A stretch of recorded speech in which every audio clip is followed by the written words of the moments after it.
పెళ్లి రోజు వరకు కూడా నా పెళ్లి అసలు జరిగితే ఎలా జరుగుతుంది అన్న టెన్షన్ తో జరిగింది. నా పెళ్లి విషయంలో జనరల్ గా అన్నిట్లలోనూ హ్యాపీనెస్ లే చూపించుకుంటాను కదా, కానీ ఇలాంటి కష్టాల సైడ్లు కూడా చెప్పాలి అని నాకు రియలైజేషన్ వచ్చింది, అందుకే చెప్తున్నాను. సో ప్రతి పెళ్లిలోనూ ఇలాంటి స్టోరీ ఉంటది అనుకుంటా, మీ పెళ్లిలో కూడా ఉంటే నాకు కింద కమెంట్ చేయండి.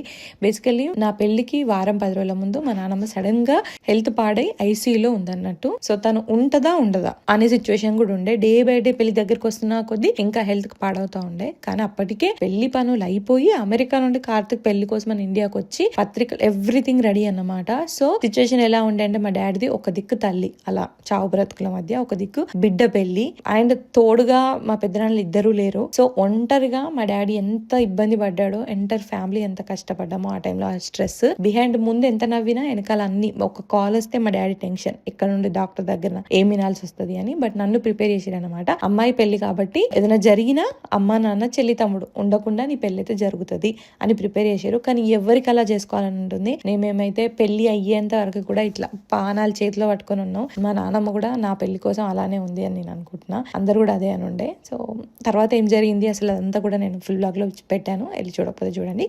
నచ్చితే లైక్ అండ్ సబ్స్క్రైబ్.